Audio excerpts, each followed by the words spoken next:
안녕하십니까. JTBC 저녁 뉴스입니다.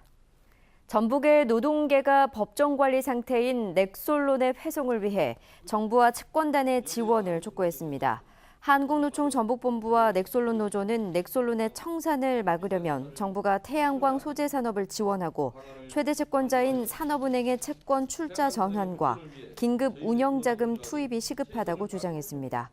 이들은 태양광 웨이퍼를 생산하는 넥솔론이 문을 닫으면 400명의 실업자가 양산된다며 정부와 채권단의 도움을 호소했습니다. 전북의 사립대 가운데 상대적으로 부채 비율이 높은 곳은 예원예술대와 우석대로 나타났습니다. 교육부가 교비 회계 기준에 따라 민주당 노웅래 의원에 제출한 2016 회계연도 사립대학 부채 비율을 보면 예원예술대 19.5%, 우석대 8.1%로 전국 평균치인 3.3%를 초과했습니다. 또 전주대 1.2%, 후원대 0.9%였고 예수대와 한일장신대의 부채 비율은 0%였습니다. 노웅래 의원은 외형 확장을 줄여 사립대 부채 비율을 줄여야 한다고 주장했습니다. 전주시가 사회복지시설에 대한 특별 점검에 나섭니다. 전주시는 사회복지시설 235곳을 대상으로 보조금 유용과 인권 침해 여부 등 시설 운영 전반에 걸쳐 다음 달 20일까지 점검하기로 했습니다. 최근 전주에서는 사회복지시설 2곳이 시설 신고 과정에서 허위 경력 제출과 보조금 유용 같은 논란이 제기됐습니다. 전북 민주언론시민연합과 언론노조 전북협의회 등으로 구성된 전북 지역 시민사회단체가 오늘 기자회견을 갖고 KBS와 MBC 노조의 공영방송 정상화를 위한 총파업을 지지한다고 밝혔습니다. 이들 단체는 이명박 박근혜 정부 9년 동안 언론 자유는 무너졌고 공영방송은 권력의 경호원이 됐다며 공영방송이 정상화되기 위해서는 고대영 KBS 사장과 김장겸 MBC 사장 등이 즉각 퇴진해야 한다고 주장했습니다. 경제적 형편이 어려운 피고인들을 위해 벌금 분할 납부 연계 대상이 확대됩니다. 전주지검은 최근 벌금을 내지 못해 노역장에 유치되는 피고인들이 늘고 있다며 연소득 1,800만 원 이하이거나 3명 이상 다자녀 가구, 병원 치료 중이거나 80세 이상 노부모를 부양하는 생계곤란자 등으로 벌금 분할 납부 대상자를 확대하기로 했습니다. 전북 도민들이 주관적으로 느끼는 행복감은 100점 만점에 74점으로 조사됐습니다.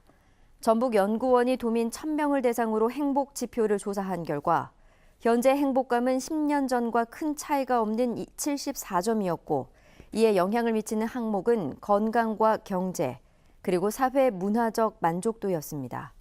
또 도시보다 농촌, 노인보다 청년, 그리고 소득이 높을수록 행복감이 큰 것으로 집계돼 행복 격차를 해소하려는 정책을 많이 발굴해야 할 것으로 보입니다.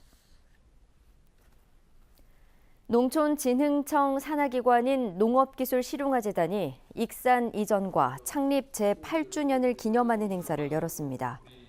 농업기술실용화재단은 지난 2014년 수원에서 익산으로의 이전을 결정한 뒤 지난 7월 종자사업본부 등 3개 본부의 이전을 완료했으며 남은 부서인 분석검정본부는 사무실을 신축해 내년 5월에 옮겨올 계획입니다.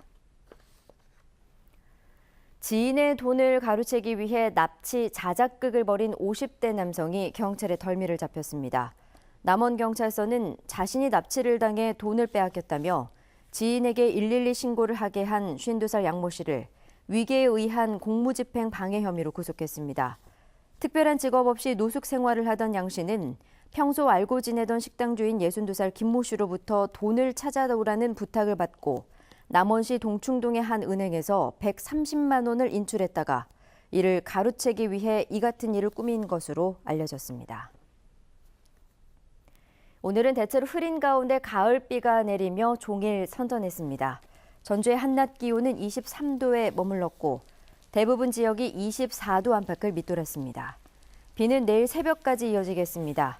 비의 양은 20에서 50mm가 예상되고 천둥과 번개가 동반하는 곳이 있겠습니다. 내일 비가 그친 뒤에는 낮 기온이 다소 오르겠습니다. 전주 26도, 익산은 27도 안팎이 예상되고 대부분 지역이 오늘보다 2, 3도가량 오르겠습니다. 전주기상지청은 당분간 일교차가 큰 날씨가 이어지다가 다음 주 월요일에 다시 비가 내릴 것으로 내다봤습니다. 8시 뉴스 예고입니다. 북한의 핵 위협이 현실화하고 있는 요즘 대피시설의 중요성도 커지고 있지만 부실한 관리에 제 역할을 할 수 있을지 우려가 나오고 있습니다. 전남 영광의 한빛원전 경납 건물에서 구멍이 발견되는 등 안전관리에 허점이 드러나고 있습니다. 방사능 유출 피해를 막기 위한 대책이 필요하다는 지적이 나오고 있습니다. 국민연금공단이 제2사옥을 짓기 위한 예산을 확보해 금융타운을 만들겠다는 전북의 구상이 탄력을 받을 것으로 보입니다. 시도교육청들이 중앙정부가 가진 초중등 교육 권한의 대폭 이양을 추진해 실질적인 교육 자치로 이어질지 주목됩니다. 자세한 소식은 JTBC 8시 뉴스에서 전해드리겠습니다.